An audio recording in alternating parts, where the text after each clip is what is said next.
Olá, que saudade de vocês!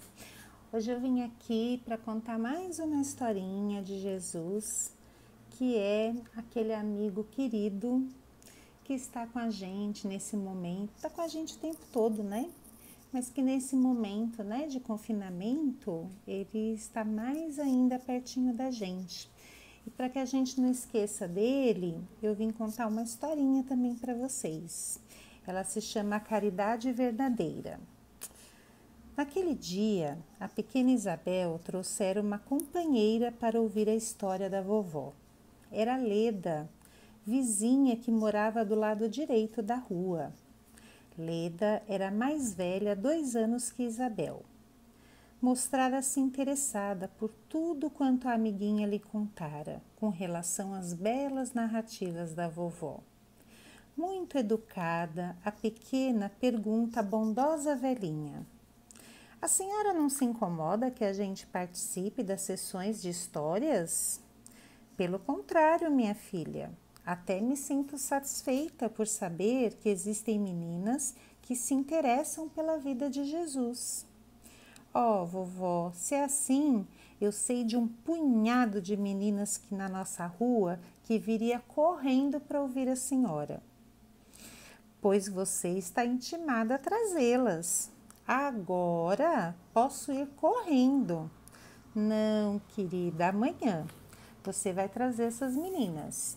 Hoje tomaria muito tempo e temos ainda uma história para narrar." "É mesmo, vovó? E antes da história, você prometeu nos explicar o caso da multiplicação dos pães." "É verdade, filha, vou fazê-lo agora e muito feliz por sentir o entusiasmo de seu coração por coisas tão importantes e belas." A avó endireita os óculos sobre o nariz, abre o mapa sobre a mesa. Leda, cheia de curiosidade, indaga: "Para que esses mapas, dona Clara?"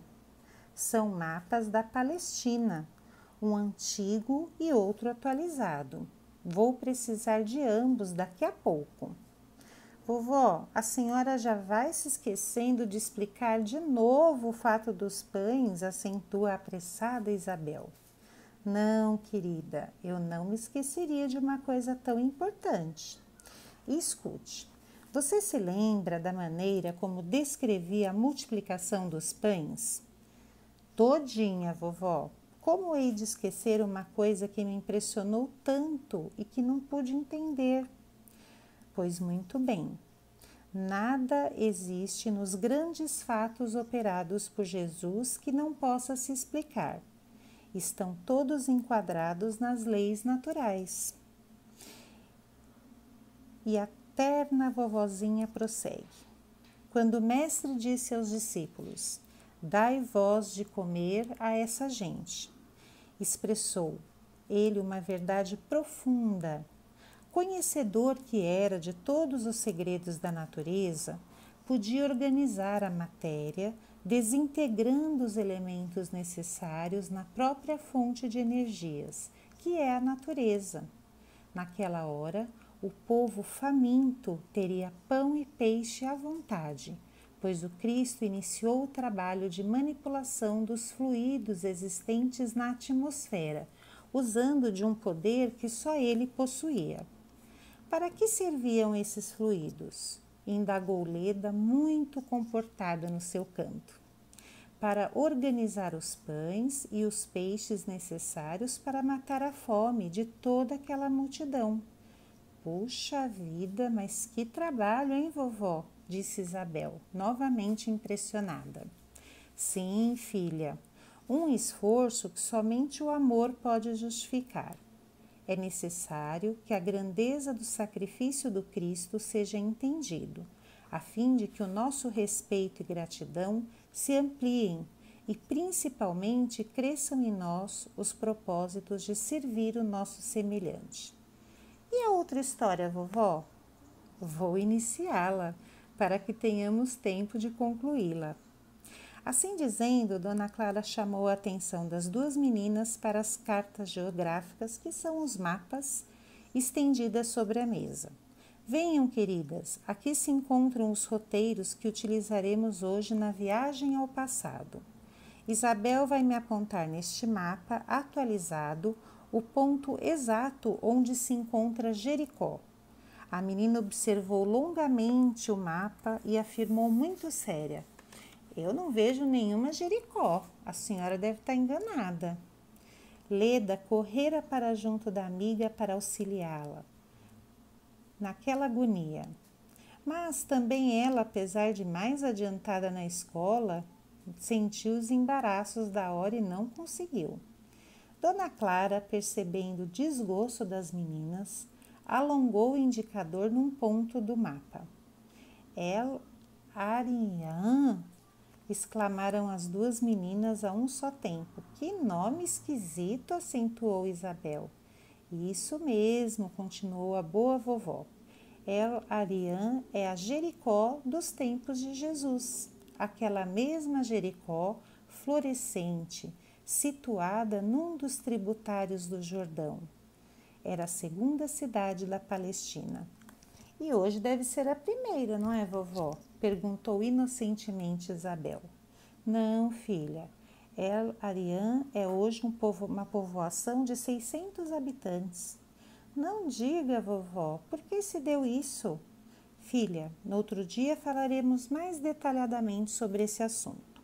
O essencial por hoje é acentuarmos a posição de miséria em que se viram abraços das cidades da Palestina, que passaram de mão em mão após a morte de Jesus. Vamos passar a história de hoje. Muito bem, Dona Clara, aplaudiu a prendada Leda. Pois bem, Jericó, a grande cidade, estava separada de Jerusalém por um deserto. Certo dia, um homem que vivia numa parte da Palestina, mais ao norte de Jerusalém e chamada Samaria, descia de Jerusalém para Jericó. Vovó, a senhora podia contar-me alguma coisa sobre essa Samaria, arriscou a curiosa Isabel. Sim, aí está uma lembrança muito oportuna. Vejam neste mapa, a Samaria opulenta de outros tempos, aquela Sebaste cheia de edifícios suntuosos. Sebaste? Admirou Isabel. Sim, esse era o nome dado a Samaria por Herodes, que a reconstituíra. O nome fora dado em honra a Augusto, imperador de Roma. Sebaste e Jerusalém eram por isso rivais. Jerusalém não tolerava a visível preferência do grande Herodes pela insignificante e baixa Samaria. Havia outras razões que faziam dos judeus inimigos inconciliáveis de Samaria. Motivos religiosos, entendem? Mas hoje Samaria é ainda muito importante, não é, vovó? Não, meu bem. Teve o mesmo destino de Jericó. É hoje uma pequena cidade árabe. Que fracasso, hein, vovô? Sim, mas continuemos com a história. Como vocês podem imaginar, aquele homem teria de passar por estradas desertas e perigosas, infestadas de malfeitores. Até certo ponto da jornada, o viajante não encontrara obstáculos, a não ser o sol escaldante do deserto. Quando se encontrava ainda mais próximo de Jerusalém que de Jericó, foi atacado por um desses grupos de bandidos sem escrúpulos, sem lei, de coração entorpecido pelas maldades que praticavam todos os dias. O pobre homem resistiu a princípio, porém foi vencido pela superioridade numérica dos atacantes. A estrada ficava apontada pelas fúrias daquelas infelizes criaturas que viviam para o mal. Ali ficou o sangue do pobre viajante. O homem foi atirado à margem da estrada sem sentidos. Os bandidos se afastaram, levando tudo que a vítima trazia, inclusive o cavalo que montava. De Jerusalém, poucas horas após, passou por ali um sacerdote, que era uma autoridade religiosa. Viu o ferido, mas não quis dar-se ao trabalho de socorrê-lo. passou longe e lá se foi em busca dos interesses de sua organização religiosa. O tempo não chegava para gastá-lo com vagabundos na estrada. Logo após, passou por ali um levita. Levita? Que quer dizer isso, vovó? Os levitas, explica a Dona Clara, eram os sacerdotes que guardavam o templo de Jerusalém. Mas continuemos. O levita aproximou-se do ferido, mas não quis interromper as preocupações imediatas que o conduziam fora da cidade.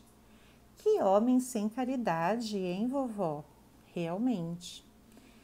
Mas aconteceu de passar por ali pouco depois um samaritano, daquela gente tão desprezada pelos judeus.